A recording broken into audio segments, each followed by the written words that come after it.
You've been told your whole life that 8 hours of sleep is the magic number, that snoring is harmless, that a glass of wine before bed helps you relax. But what if I told you these truths are actually myths, and believing them could be ruining your energy, focus, and even your long-term health? It's no secret that millions of people are tired, anxious, and confused because they're following outdated, misleading advice about sleep. You might even be one of them, wondering why you don't feel rested no matter how much you sleep, or why you feel groggy in the morning despite following every sleep tip out there. Well, in today's video, we're about to bust 7 of the biggest myths about sleep. I'll show you what the science really says and how these myths could be messing with your sleep and your life. Stick around until the end, because even correcting just one of these mistakes could transform the way you sleep tonight. And if you want to help someone who's always tired, share this video with them. Now, let's dive into myth number 1. Myth 1. You need exactly 8 hours of sleep. We've all heard it 1,000 times. Get your 8 hours of sleep. But here's the truth. It's an oversimplified myth.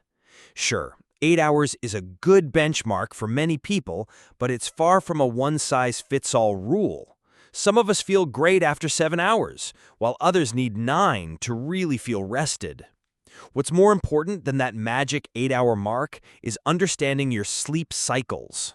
Each sleep cycle lasts about 90 minutes, and it's crucial to complete multiple cycles for restorative rest. So it's not just about hitting a set number of hours, it's about making sure you're getting quality sleep, with all those cycles fully in place. And here's where things get a little tricky. Obsessing over hitting exactly 8 hours can actually create something called sleep anxiety. You start stressing about the clock, which ironically makes it harder to fall asleep, and the whole cycle spirals. Quick question. How many hours do you usually sleep? Drop your number in the comments. I want to see how different we all are. Alright, now that we've busted that myth, let's move on to myth number 2. Myth 2. Snoring is normal. Snoring, something we've all heard, maybe even done ourselves, but just because it's common doesn't mean it's harmless. Sure, the occasional light snoring might not raise any alarms, but loud or chronic snoring is a different story. It could be a sign of something much more serious: sleep apnea. Sleep apnea is when your airway gets blocked during sleep, causing your breathing to stop and start. It might sound like a mild nuisance, but these interruptions can be dangerous. We're talking about drops in oxygen levels, which can put stress on your heart and increase the risk of high blood pressure, heart disease, and even stroke. If you snore frequently, especially if you wake up feeling exhausted or with a dry mouth, it's time to take it seriously. Seek medical advice. Sleep apnea is treatable, but you need to know it's there first. So next time you hear someone snoring or you catch yourself doing it, remember, it's not always normal. Don't just brush it off. Now, let's talk about another myth that's so ingrained in our minds it's hard to shake. Myth 3. Alcohol helps you sleep. We've all been there. A glass of wine or a cocktail before bed to unwind. It feels like it's helping, right? You fall asleep quicker, and it feels like the perfect way to end the day. But here's the twist. Alcohol is actually sabotaging your sleep. Sure, alcohol can make you feel drowsy, but it disrupts your sleep cycles, especially REM sleep, the stage where you do most of your dreaming and memory consolidation. This means that even if you sleep for hours, your rest is fragmented, and you wake up groggy and unfocused. It's like thinking you're charging your phone, but the charger is faulty. You're not getting the full benefit. That's what alcohol does to your brain. The fix? If you enjoy a drink, try to stop at least 3 hours before bed. That'll give your body enough time to metabolize the alcohol and reduce the damage it causes to your sleep quality. All right, now we've cleared up the alcohol myth. Let's move on to something a lot of us don't even realize is a problem: caffeine.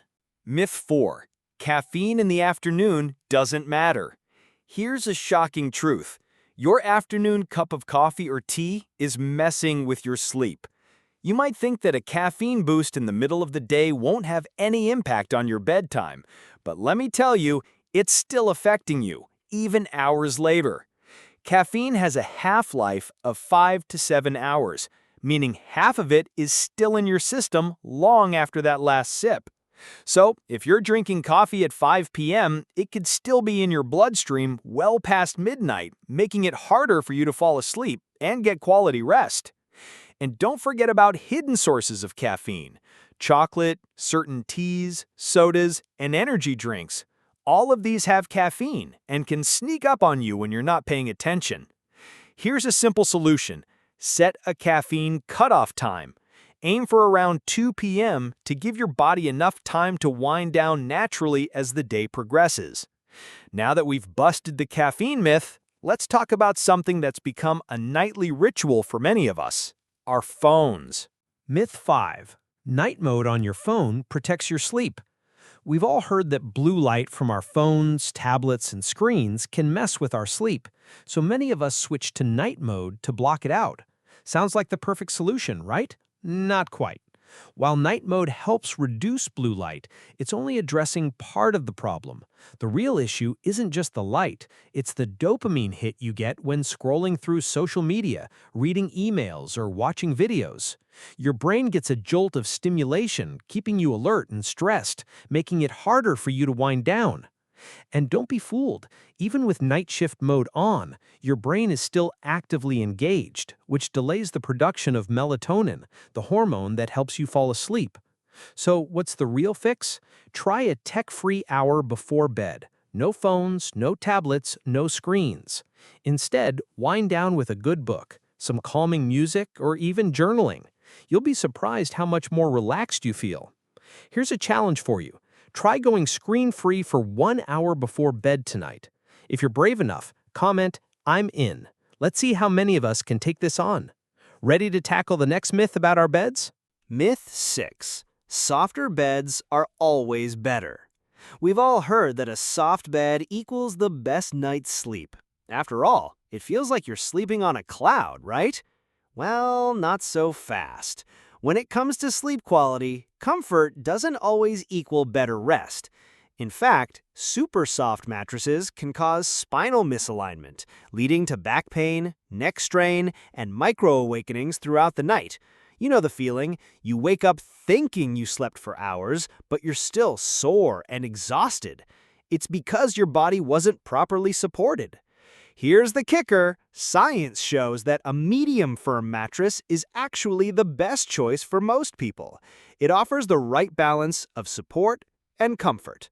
But of course, there's nuance here. If you're a side sleeper, you might need a bit of extra cushioning for your shoulders and hips. If you're a back sleeper, firmer support might be your best bet. So, before you run out and buy that plush mattress, think about how your body sleeps. That soft mattress might feel great initially, but it's not always doing your spine any favors.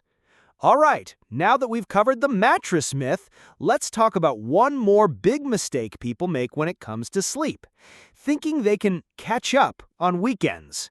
Myth 7. You can catch up on sleep during weekends. You've probably heard this one a million times. Don't worry about losing sleep during the week, you can catch up on the weekends. Sounds nice, right? But unfortunately, it's a myth that could be messing with your body's natural rhythms. Here's the reality: sleeping in on weekends doesn't fully recover the cognitive performance you've lost during the week.